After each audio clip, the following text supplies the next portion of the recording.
ರಾಜ್ಯ ಕಾಂಗ್ರೆಸ್ ಸರ್ಕಾರದ ವಿರುದ್ಧ ಸ್ವಪಕ್ಷದ ಶಾಸಕರೇ ಅಸಮಾಧಾನವನ್ನು ಹೊರಹಾಕ್ತಾ ಇದ್ದಾರೆ.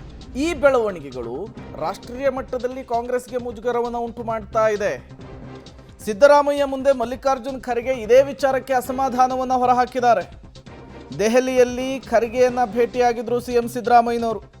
ಭೇಟಿ ವೇಳೆ ಶಾಸಕರುಗಳ ಹೇಳಿಕೆಯ ಬಗ್ಗೆ ಆಕ್ಷೇಪವನ್ನು ವ್ಯಕ್ತಪಡಿಸಿದ್ದಾರೆ. ಸರ್ಕಾರದ ವಿರುದ್ಧ ಹೇಳಿಕೆ ಕೊಡೋರನ್ನ ಕರೆದು ಮಾತಾಡಿಸಿ, ಮೊದಲು ನೀವು ಕರೆದು ಮಾತನಾಡದೆ ಅನಗತ್ಯ ಗೊಂದಲವನ್ನು ಸೃಷ್ಟಿಸುವ ಕೆಲಸ ಆಗಬಾರ್ದು.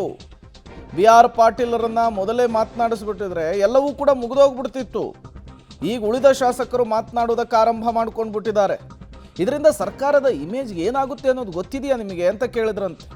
ಶೀಘ್ರವೇ ಉಸ್ತುವಾರಿ ಸುರ್ಜೇವಾಲಾ ಅವರನ್ನು ರಾಜ್ಯಕ್ಕೆ ಕಳುಹಿಸಿಕೊಡ್ತೇನೆ, ಗೊಂದಲ ಸೃಷ್ಟಿಯಾಗದಂತೆ ಎಲ್ಲವನ್ನೂ ಕೂಡ ಕ್ಲೀನಾಗಿ ಹ್ಯಾಂಡ್ಲ್ ಮಾಡಿ ಅಂಥೇಳಿ ಖರ್ಗೆ ತಾಕೀತು ಮಾಡಿದಾರಂತೆ.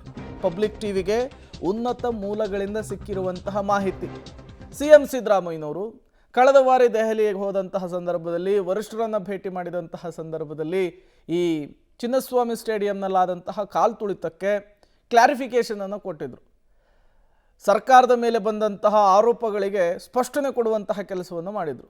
ಈ ಸರಿ ಮತ್ತೆ ದೆಹಲಿಗೆ ಹೋದಂತಹ ಸಂದರ್ಭದಲ್ಲಿ ರಾಜ್ಯ ಕಾಂಗ್ರೆಸ್ನಲ್ಲಿ ಆಗ್ತಾ ಇರುವಂತಹ ಬೆಳವಣಿಗೆಗಳು ಮುಖ್ಯವಾಗಿ ಸ್ವಪಕ್ಷದ ವಿರುದ್ಧವೇ, ಸರ್ಕಾರದ ವಿರುದ್ಧವೇ, ಶಾಸಕರುಗಳ ಅಸಮಾಧಾನದ ಕಿಡಿ, ಆ ಬಗ್ಗೆ ಕ್ಲಾರಿಫಿಕೇಶನ್ ಕೊಟ್ಟಿದ್ದಾರೆ ಅನ್ನೋದು ಗೊತ್ತಾಗ್ತಾ ಇದೆಯಂತೆ. ದಿನೇ ದಿನೇ ಒಬ್ಬೊಬ್ಬರೇ ಶಾಸಕರು ಮುನ್ನೆಲೆಗೆ ಬಂದು ಈ ರೀತಿ ಹೇಳಿಕೆಗಳನ್ನು ಕೊಟ್ಬಿಟ್ರೆ ಹೆಂಗೆ ಅಂಥೇಳಿ ಈ ಸಂದರ್ಭದಲ್ಲಿ ಖರ್ಗೆ ಅವರು ಪ್ರಶ್ನೆ ಮಾಡಿದ್ದಾರೆ ಅನ್ನೋದು ಗೊತ್ತಾಗ್ತಾ ಇದೆ.